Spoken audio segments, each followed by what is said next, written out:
السلام علیکم محترم خواتین و حضرات، مطب ابن طبیب کی جانب سے حکیم دانش ضیاء آپ کی خدمت میں حاضر ہے۔ آج کی اس ویڈیو میں ہم ایک ایسی مشہور جڑی بوٹی کے بارے میں بات کریں گے جس کے حوالے سے سوشل میڈیا پر بہت مبالغہ آرائی کی جاتی ہے، اور ہم بات کر رہے ہیں اسگندھ کی، یعنی اشوگندھا۔ آج کل سوشل میڈیا پر کچھ لوگ اسگندھ کو ایسی کرشماتی بوٹی کے طور پر پیش کر رہے ہیں کہ یہ ہر بیماری اور ہر کمزوری کا ایک واحد حل ہے۔ ابھی چند دن پہلے ہمارے ایک بھائی ہیں یو کے سے، خرم، ان کی مجھے کال آئی اور وہ مجھے بتا رہے تھے کہ اشوگندھا کو یعنی اسگندھ کو یہاں پر بڑی خوبصورت پیکنگ میں اور بڑی پریمیم قسم کی ڈبیوں میں اور بڑی ایڈورٹائزمنٹ کی جاتی ہے اس کی کہ جی یہ آپ کی جسمانی کمزوری کے لیے، قوت باء کے لیے، اور نہ جانے کس کس مسئلے کے لیے، جسمانی دردوں کے لیے، اور اس سارے مسئلوں کو حل کرتی ہے، اور اس کو پراپر ایڈورٹائز کیا جاتا ہے، اور بڑی بڑی کمپنیز اس کو بڑے پیمانے پر پیک کر رہی ہیں۔ اور ہمارے سادہ لوگ جو ہے وہ ان ایڈورٹائزمنٹ سے متاثر ہو کر دھڑا دھڑ ان چیزوں کو استعمال کرنا شروع کر دیتے ہیں، بغیر مزاج جانے، بغیر اس کی تاثیر کو سمجھے، بغیر اپنا مزاج جانے، بغیر اپنے مسائل کو سمجھے چیزوں کا استعمال شروع کر دیتے ہیں، جس سے بعض دفعہ نقصان کا سامنا بھی کرنا پڑتا ہے۔ تو دوستو یہی وجہ تھی کہ میں نے یہ سوچا کہ کیوں نہ آج ہم طبی اصول کے مطابق اسگندھ کو سمجھیں اور اس کے اوپر بات کریں۔ اچھا دوستو، یہاں سب سے پہلے ایک بڑی غلط فہمی کے اوپر میں آپ کو آگاہ کر دوں کہ سوشل میڈیا کے اوپر بہت سے لوگوں نے جنسنگ اور جنسنگ جو بوٹی ہوتی ہے ایک، اس کو اور اسگندھ کو، یہ اس کو ایک دوسرے کی قسم سمجھتے ہیں اور اس کو ایک ہی بنا کے پیش کرتے ہیں، اور اس کے مزاج اور افادیت بھی ایک ہی بتانا شروع کر دیتے ہیں۔ یہ بالکل غلط بات ہے۔ جنسنگ اور اسگندھ دونوں الگ الگ نباتات ہیں اور ان کی الگ الگ تاثیر اور مزاج ہیں، اور بعض لوگوں نے اسگندھ کو جنسنگ سے بھی افضل قرار دیا ہوا ہے، تو اس کے اوپر آج بات کریں گے۔ جنسنگ جو ہے وہ پاکستان کے بالائی علاقوں میں پائی جاتی ہے، جبکہ اسگندھ جو ہے وہ پاکستان میں تقریباً پورے پاکستان میں پائی جاتی ہے، اور خاص طور پہ اسگندھ کے حوالے سے جو علاقہ، موسم اور زمین جو ہوتی ہے اس کے حوالے سے اس کی تاثیر اور اس کی کوالٹی میں فرق اور رد و بدل ہوتا رہتا ہے۔ اسی وجہ سے ناگور کی اسگندھ، اسگندھ ناگوری بھی اسے بولا جاتا ہے نا، تو وہ اس وجہ سے بولا جاتا ہے کیونکہ ناگور علاقہ ہے، وہاں کی اسگندھ کو سب سے اعلیٰ سمجھا جاتا ہے۔ اسی طرح سے بلوچستان کی جو اسگندھ ہوتی ہے اس کو بھی اچھی نسل کی سمجھا جاتا ہے، کیونکہ ماہرین کے ہاں گرم خشک علاقوں میں اس کی جو پیداوار ہوتی ہے اس کو زیادہ بہتر سمجھا جاتا ہے، کیونکہ اس میں اس کی جڑ زیادہ موٹی ہوتی ہے، اور تاثیر اور افعال و اثرات کے حوالے سے بھی بہت زیادہ مفید سمجھی جاتی ہے۔ ایک بات ہمیشہ یاد رکھیں کہ بزنس مین طبقہ دوا کے مزاج اور تاثیر کو نہیں بلکہ آپ کو نفسیاتی طور پر ٹارگٹ کرتا ہے۔ مختلف اشتہارات، جذباتی دعوے اور خوبصورت پیکنگ اور ڈبیاں دکھا کر لوگوں کو متاثر کیا جاتا ہے تاکہ پروڈکٹ زیادہ سے زیادہ فروخت ہو۔ دوستو اسی لیے کسی بھی دوا کو صرف اس کی ایڈورٹائزمنٹ دیکھ کر بالکل بھی خریدنا نہیں چاہیے۔ اس کے اصل اثر اور تاثیر کو ذہن میں رکھیں، اپنے مسائل کو ذہن میں رکھیں، اور مزاج کو دیکھتے ہوئے کسی بھی چیز کو آپ استعمال کریں۔ اور اسی کے ساتھ ساتھ اللہ رب العزت نے انسان کو عقل و شعور بخشا ہے اور غور و فکر کرنے کا حکم بھی دیا ہے، تو اس لیے انسان کو اپنی صحت، اپنا مزاج اور اپنے مسائل کی وجہ اس کو سمجھنے کی کوشش کرنی چاہیے کہ آیا کہ میں جس چیز کو استعمال کرنے جا رہا ہوں وہ میرے لیے درست ہے یا نہیں۔ دوستو طب کے مطابق اگر اسگندھ کے مزاج کی بات کی جائے تو یہ تر گرم یعنی اعصابی گودی مزاج میں تیسرے درجہ پر آتی ہے، اور اعصاب میں تحریک پیدا کرتی ہے، جگر و غدد میں تحلیل اور قلب و عضلات میں تسکین پیدا کرتی ہے۔ یہ ہے قانون مفرد اعضاء والے حضرات کے لیے۔ یہ وہ چند باتیں ہیں جو قانون مفرد اعضاء کے حوالے سے آپ کو بتا رہا ہوں، اور یہ کیمیاوی طور پر خون میں کھاری پن پیدا کرتی ہے، اور اس میں رطوبت فضیلیہ پائی جاتی ہے، یعنی یہ جسم کے اندر رطوبات کو بڑھاتی ہے، یہ بھی آپ نے ذہن میں رکھنا ہے۔ ذائقے کے اعتبار سے ہلکی تلخی پائی جاتی ہے، اور کیمیائی اعتبار سے اس میں کھاری پن موجود ہوتا ہے۔ اس کے باوجود یہ بلغم اور رطوبت میں رکت یعنی اس کو پتلا کرتی ہے، رکت پیدا کرتی ہے۔ اور دوستو آیورویدک طب میں اسگندھ کو رسائن یعنی اکسیر درجہ کی بوٹی کہا جاتا ہے۔ بہت سے لوگ آج کل اسگندھ کو جسمانی دردوں، مقوی باء، نیند کی کمی اور بہت سے جملہ امراض کے لیے استعمال کرتے ہیں، لیکن یہاں پر ایک علمی بحث سامنے آتی ہے دوستو اصولی طور پر جو دوا بلغمی اور رطوبتی ہوتی ہے وہ نیند آور تو ہو سکتی ہے، لیکن اعصابی تحریک کے امراض جیسے نزلہ زکام، ذکاوت حس، شوگر اور جریان منی کے لیے مفید ہرگز نہیں ہو سکتی۔ طب کے اصول یہ کہتے ہیں کہ جو دوا مولد بلغم و رطوبت ہوتی ہے وہ انتشار پیدا نہیں کر سکتی، اسی لیے ہر مریض کو ایک ہی نسخہ دینا درست نہیں ہوتا، اور بعض دفعہ اسگند ہی دیکھ لیں اگر تو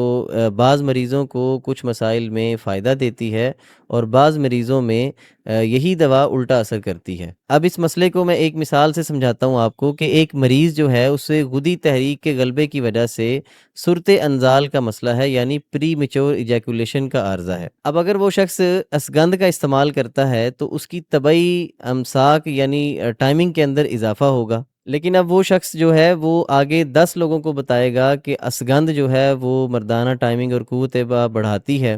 تو اب آگے اس کو لوگ استعمال کرنا شروع کر دیں گے۔ اب ان میں جو لوگ اعصابی اور بلغمی مریض ہوں گے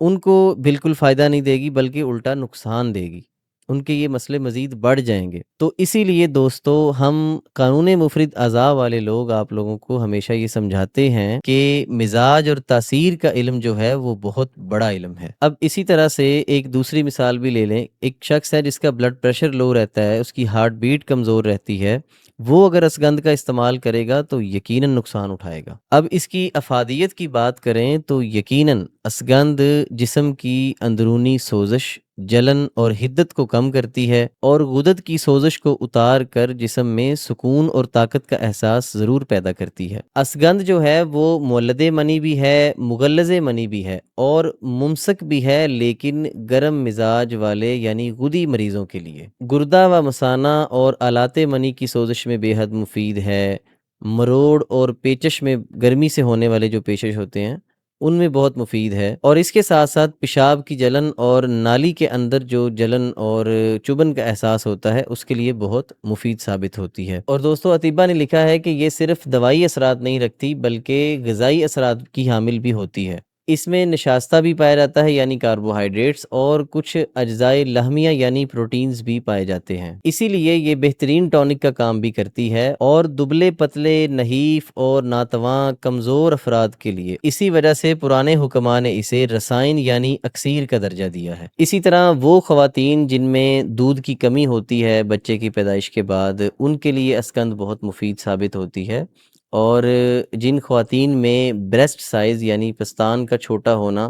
یہ مسئلہ پایا جاتا ہے ان کے لیے اسکند بہت مفید ہے۔ اور بریسٹ سائز بڑھانے کے لیے یہاں پر ایک نسخہ بھی آپ کو بتاتا چلوں، اسگند، بدھارا اور سفید زیرہ یہ برابر وزن لے کر اس کا سفوف بنا لیں اور اس کو صبح و شام دودھ کے ساتھ استعمال کریں تو یہ مسئلہ بڑے اچھے طریقے سے فطری طور پر حل ہوتا ہے۔ اس کے لیے آپ کو بازاری کریمز اور کیمیکل کی بنی ہوئی چیزیں اور ایلوپیتھک میڈیسنز سے بھی چھٹکارا ملے گا، اور قدرتی طور پر آپ اسکند سے اس مسئلے کو حل کر سکتی ہیں۔ اور بہت سی خواتین ایسی ہوتی ہیں جو بہت دبلی پتلی ہوتی ہیں اور کمزور ہوتی ہیں، اور بعض دفعہ بچے بہت کمزور پیدا ہوتے ہیں، دبلے پتلے پیدا ہوتے ہیں، کچھ خواتین میں تمام بچے بہت کمزور پیدا ہوتے ہیں، تو ان کے لیے بھی اسگند بہت مفید ہے۔ وہ اسگند کا پاؤڈر آپ بنا لیں، اچھا باریک پاؤڈر بنا کے 500 ملی گرام کے کیپسول صبح دوپہر شام استعمال کریں، اور ساتھ اعصابی رطوبتی چیزوں کا استعمال کریں تو انشاءاللہ بہت مفید رہے گی، اور ان کی ماؤں کی اور بچوں کی دونوں کی صحت کے لیے بہت مفید ہے۔ اور دوستو سوکھے اور کمزور دبلے پتلے بچوں کے لیے بھی اسگند بہت مفید ہے۔ بچوں کو آپ کسی بھی طریقے سے دیں، خواہ آپ ان کو دلیا، سوئیاں اور دودھ کی بنی ہوئی چیزوں میں تھوڑی تھوڑی اسگند مکس کر کے وہ آپ دے سکتے ہیں، یا صبح و شام آپ ویسے بھی غذائی طور پر اسگند کسی طریقے سے شہد ملا کر بچوں کو دے سکتے ہیں، اس سے بچے صحت مند اور جسم فربا ہوتا ہے اور بہت مفید ہوتی ہے۔ اور خواتین کے خصیت الرحم یعنی اووریز کی سوزش میں اور حیض کی بے قاعدگی یعنی پیریڈز کی بے ترتیبی کے اندر بھی اسگند بہت مفید ہے، غدی سوزش میں بہت مفید ہے۔ طب کے اصول کے مطابق خصیت الرحم یعنی اووریز کی سوزش جو ہوتی ہے وہ غدی عضلاتی یعنی گرمی خشکی کے مزاج میں پیدا ہوتی ہے۔ اور دوستو عام طور پہ آپ نے سنا ہوگا کہ دردوں کے لیے، درد جوڑ کے لیے بھی اسگند کو لوگ بڑا فائدہ مند سمجھتے ہیں، لیکن یہاں پر میں آپ کو ایک اصول سمجھاتا چلوں کہ غدی دردوں کے لیے، غدی درد جوڑ یعنی گرمی سے ہونے والا درد جوڑ جس میں جوڑ سوج جاتے ہیں اور انفلیمیشن ہو جاتی ہے جوڑوں میں، وہاں پر اسگند فائدہ مند ثابت ہوگی، نہ کہ اعصابی دردوں میں اسگند فائدہ مند ثابت ہوگی۔ یہ بات آپ نے ذہن میں رکھنی ہے۔ اور یہاں پر ایک اور نقطہ بھی ذہن میں رکھیں کہ جو دوا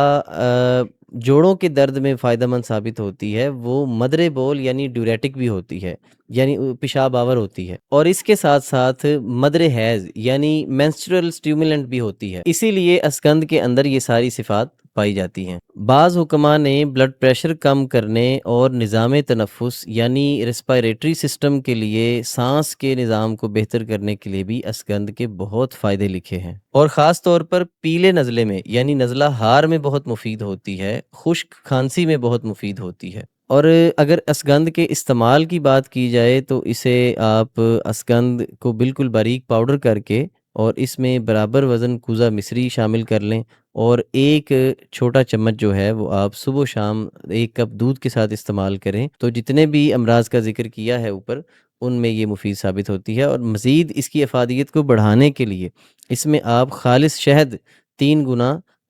سفوف لے لیں 50 گرام، اور اس میں 3 گنا شہد ملا کر اس کی معجون بھی آپ بنا سکتے ہیں، بہت مفید رہتی ہے۔ اور دوستو کسی بھی چیز کی آپ نے کسی بھی سفوف کو اگر معجون کی شکل دینی ہو تو یہاں پر آپ نے ایک بات ذہن میں رکھنی ہے کہ جتنا آپ کا سفوف ہو اس کا 3 گنا شہد آپ نے اس میں شامل کرنا ہے۔ فرض کریں اگر آپ کا سفوف جو ہے وہ 50 گرام ہے تو آپ نے 150 گرام 150 گرام جو ہے وہ شہد اس میں شامل کرنا ہے، تو اس سے معجون کا صحیح قوام آپ کا بنے گا۔ اور اس کے علاوہ بعض نسخوں میں اسگند کے ساتھ اور بہت سی جڑی بوٹیوں کا استعمال کیا جاتا ہے، وہ نسخوں میں شامل کی جاتی ہیں۔ ہم اپنے مطب ابن طبیب پر بھی اسگند کو بہت سے نسخوں میں استعمال کرتے ہیں، لیکن ہمیشہ مزاج اور مرض کو سامنے رکھ کر استعمال کرتے ہیں۔ اور دوستو آپ کو یہ بھی بتاتا چلوں کہ کن لوگوں کو اسگند کا استعمال بالکل نہیں کرنا چاہیے یا ان کے لیے نقصان دہ ثابت ہو سکتا ہے۔ ان افراد میں سب سے پہلے جو ہے نا اعصابی مریض،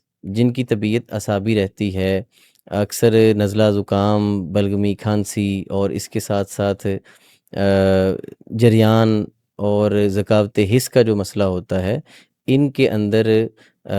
لیکوریا کا مسئلہ جو ہوتا ہے، ان سارے مسئلوں میں اسگند کا استعمال بالکل نہیں کرنا چاہیے اور نقصان دہ ہوگا، آپ کے ان مسئلوں کو مزید بڑھا دے گا۔ اور خاص طور پہ شوگر کے جو اعصابی شوگر کے جو مریض ہیں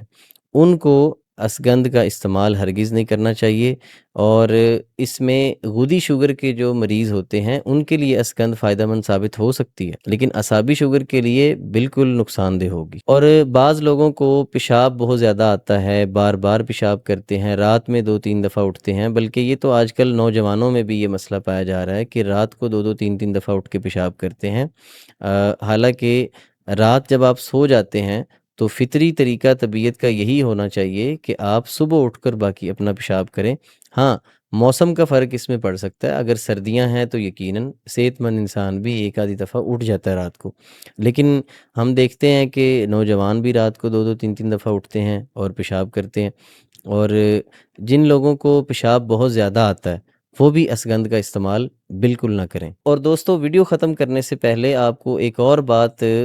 بتاتا چلوں، کسی بھی جڑی بوٹی کو بہت زیادہ بڑھا چڑھا کر بیان کرنا اور اسے سپر فوڈ یا سپر ہرب بنا دینا اور ملٹی وائٹامن کا خزانہ اور طاقت کا خزانہ بیان کرنا، یہ سب مارکیٹنگ کے طریقے ہیں، ان سے آپ بچیں۔